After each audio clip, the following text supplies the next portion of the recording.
Alright, hello everyone. This is going to be my guide for the T0 Electrical Tristan fit for a Nubro. You can actually get into this fit on day one if you got your 1 million skill points for referring a friend. So this fit, I don't know if you got it on Abyssal Tracker or from me specifically, or if it was handed out to you by Eve University, but it doesn't make any difference how you got it. It all works the same. A couple things that I'd like to go over with you before we get started. If you are a new character, it's possible that you do not have enough CPU on your fit due to your skills to fit the guns. And that's perfectly acceptable. If that is the case, just go ahead and offline one or both of the guns. While you're in the fitting window, what you may notice is that this depletes in 3 minutes or less for you, depending on your skills. But when we go into an electrical filament, we are going to get a bonus to our capacitor that is going to make this ship be stable. So we will be cap stable and we will be able to leave all these modules and even the guns on the entire time if we want. We won't use these guns very much though. But these 3 modules will stay on virtually the entire time, and that's perfectly acceptable. Okay, so there's nothing to worry about there. From there, what I'd like to go over is basically flyby checklist style stuff, and for the most part, that is exactly how I fly through the abyss, all the way from T0 to T4, and through all of my fits. You'll see that's a common theme. So I like to make sure that my guns are reloaded. They're not, so how perfect is that? I like to make sure that all my modules are online. All of mine are. Obviously, if you had to turn your guns off, then they'll remain off, and that's fine. Then I like to go over to my drone window, and I like to have my drones in a group. In this case, I use ACO for Acolyte. I know it's not very creative. And then I make that group a favorite for launching. So I just marked it as a favorite for launching. And what that does for me is it allows me to release all the drones with a single hotkey and bring them all back with a single hotkey. That makes things pretty nice. If one of them should get hurt, I'll go ahead and move the drone to the hurt category, and that takes him out of my hotkey. So now I can manage my drones with single key presses and keep my eyes on the battlefield. Kind of helps me manage things a little bit better. You'll need some things in your cargo hold. 3 electrical filaments to get into the abyss. Having some ammo helps. You don't need a lot. You won't use that gun much. Some nanite repair paste should you need to overheat. If you've read on the Abyssal Tracker website, there are 2 rooms that are a little bit more difficult, where it's possible you may overheat your booster. One is Sanchez, so the devoted names on your overview. And then the other one that you could run into is the Angels, where you'll see a Cinnaball coming after you. And it's possible you may need to overheat in those rooms. You can actually get through without overheating, but if you make a little mistake, which isn't hard to do, you may find yourself needing to overheat that booster. Another thing you'll need to do is you'll need to make sure that you are in a fleet. So I've gone ahead and created one already. Something that I like to do from my fleet windows is I like to go ahead and have a priority kill list in my message of the day for the fit that I'm running. You may choose to do that as well. I don't actually need it, but it sure is nice, especially if you do go in with other players who aren't used to your fit. So that's just something you can think of. Finally, you'll also need a good list of safes so that you can go fight. I've got quite a few of them, as you can see. I do change them out periodically. I like to delete safes if I've been flying them for very long. A lot of times I'll delete it after the very first run, and of course, if I make a video on it, I'll delete it that time, absolutely. So anyway, having those safes is good. And then right before I use the electrical filament, I go ahead and do a last double check on my checklist to make sure that everything's reloaded. I have all my drones, everything is healthy, nothing's hurt. And make sure that all my modules are online. I also like to double check and make sure that my overview is set. So I have war, drone, and loot tabs are the only ones that are going to really make a big difference to me while I'm in the abyss. Loot may be miscellaneous for you, war may be combat for you, and I don't know what your drone tab may or may not be called, but this is how mine is set up. I like to have drones separate so that later in your abyssal career, when the Villa Swarmers, or Via Swarmers if you're Spanish, right? If they're swarming you very hard, you'll in your overview, they can actually overflow your overview and make things jump around at such a high speed that it starts to get really difficult to target like Vedmags and Damaviks. So I really like keeping them separate. And then the loot tab, having that out of the way is nice too, especially if you use an MTU, and later in your Abyssal career you most likely will use a mobile tractor unit. So without talking too much longer here before getting in, let's just go ahead and jump. So that'll deploy the trace. That gives me one last opportunity to check modules, reload, drones, overview, cargo hold, close the safe window, and I'm cocked and ready to rock. Let's go. Alright, now as soon as I get in here, I'm going to be invulnerable for a little bit. You'll see a little blue invulnerability timer, and then you'll see a clock up here as well. That clock will read 20 minutes. When the invulnerability leaves, I'll be able to be shot. I'll also be able to be shot by the enemy should I turn on any modules, target anybody, or move. So right now it looks like I'm going to face a single striking Damavik. There's nothing in the drone tab. So I'll get that one Damavik. Looks like I've got a biocache.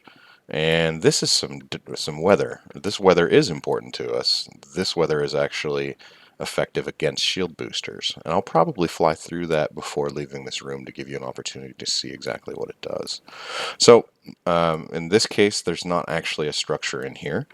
And I think what I'm going to do is probably fly directly at this biocache to give me a little bit of transversal velocity in relation to this frigate. Now, most likely, I won't have much for very long because he's going to be so fast. So what's going to be important is to get my drones out fast, get targeting him fast, and start putting DPS on him. All right, so here we go. We're moving. I'm going to turn all three modules on. Drop drones. Target him. Too far still. Got to wait till 50. And there we are. Got him. Alright, now I really don't want to fly into this weather while he's alive, because it is bad for me. But, oop, that drone's getting hit. Alright, he's going to be moved to the hurt category, so that when I do pull them in, he will, you know what, we're just going to go ahead and pull him in right now. Let's return him right now. And he will stay out of my hotkey, so I don't have to pay quite as much attention as I'm sending drones out. So now I can use a hotkey to send out another drone. Whoops. Get him on the Damavik.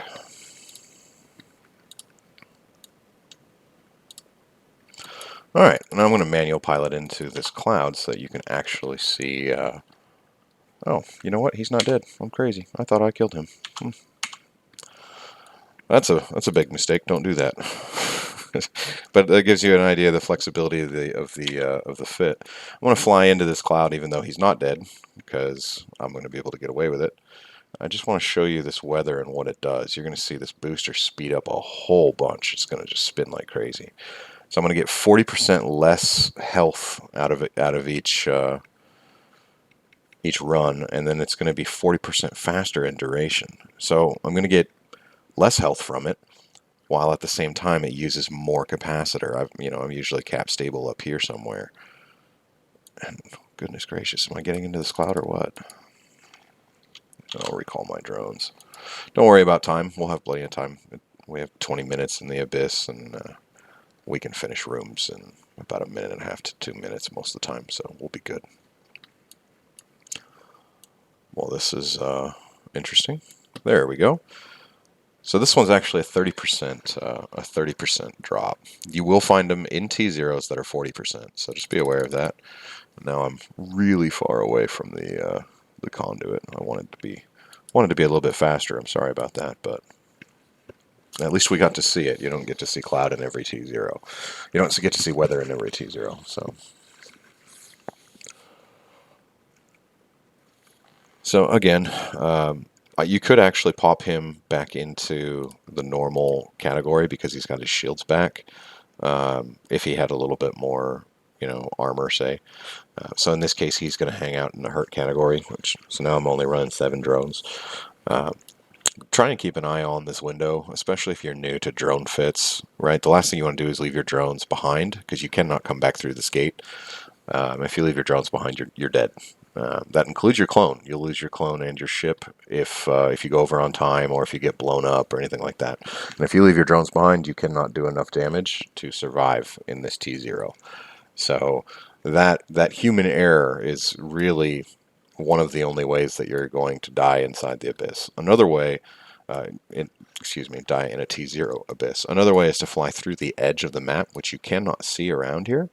But when you start getting close to it, you'll see a red grid pattern. And when you start to see that red grid pattern, you need to turn around. You need to turn quickly and get out of there. As you fly through it, it will do a logarithmically increasing amount of damage. So you don't have to go very far through it before it's doing an impossible amount of damage that you cannot rep. You can go through it a little bit, but as I said, not very far, so don't do that. Alright, and now we can jump.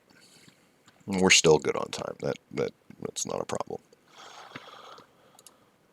Alright, so I don't see anything. Oh, there he is. A Lancer. Let's, what is this? Is this a Deviant? That is a Deviant, so that'll actually do damage to my drones. So I'm actually going to fly away from that, keep my transversal up, target him. Oh, that's a conduit. We don't want that. Target him, drop drones, get drones on him quickly. And as soon as I pass him, so that I can make a change in direction while still having transversal, I will do so. And that is now. So now, because he's going to try and orbit, I've now changed direction this way, and I've now done a V pattern that gives me more transversal velocity yet again. Now I need to get ready to start popping the cash. And my drones are taking an enormous amount of damage from that. I probably would have lost a drone, maybe two, if I would have flown towards that at the very start. So once again, an important thing to realize at the beginning of an abyssal run or of a room even, taking that few moments to have a sound strategy is very, very worthwhile. So now we've looted it and we'll move towards the gate. Look at these drones. They're getting busted up. Call him in. I think this guy is going to go to the hurt category. There we go. So now we've got 6 drones left. In a pinch, I can release them, though, if I need to. These guys are healing up. I'll give it a couple more seconds, and then I'll go ahead and jump.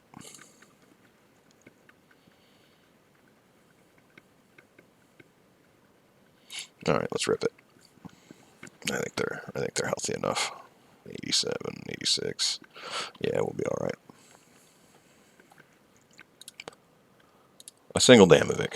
So this guy was tough earlier. So, all right, we're going to go straight towards this multi-body tracking pylon. That's actually a good guy. That increases the turret tracking speed, which our drones do have turrets. So this will actually make our drones more lethal, not less.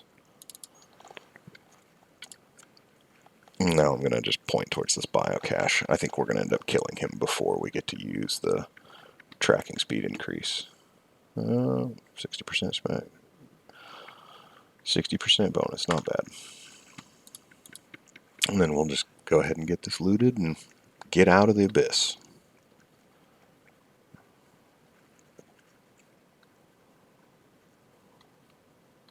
Alright.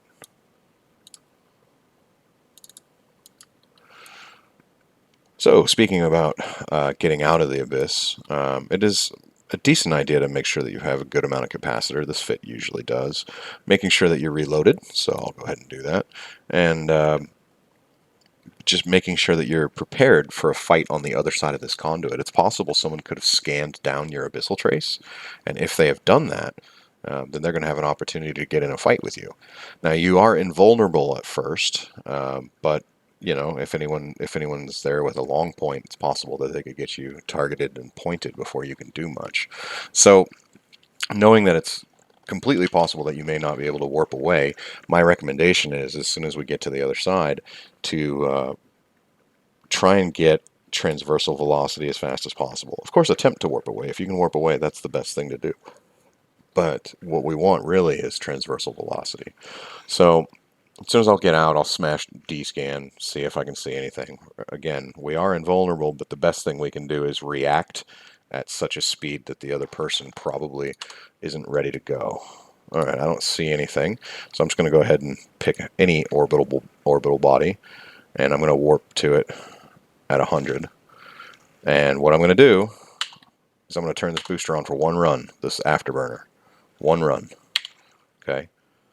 And all that's doing is getting my ship up to a speed quickly so that if I do get long pointed, it's going to make it more difficult for anyone to have applied damage already. It's possible I may have to sit there and fight.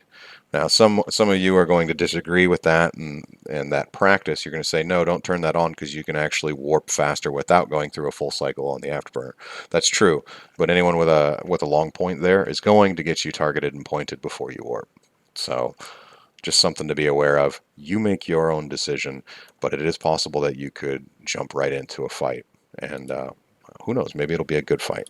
Your 1.4 million ISK Tristan is not very valuable, so most likely you will not get ganked or attempt to be ganked very often.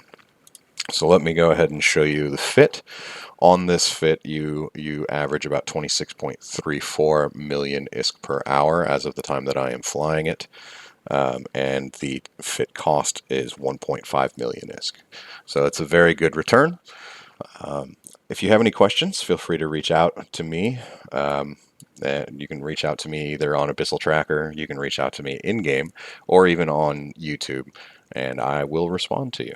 So again, good luck, and I hope you enjoy your time in this T0 Tristan, your day one Tristan fit, and recognize that you are making as much ISK as 2.5 orcas mining in high sec.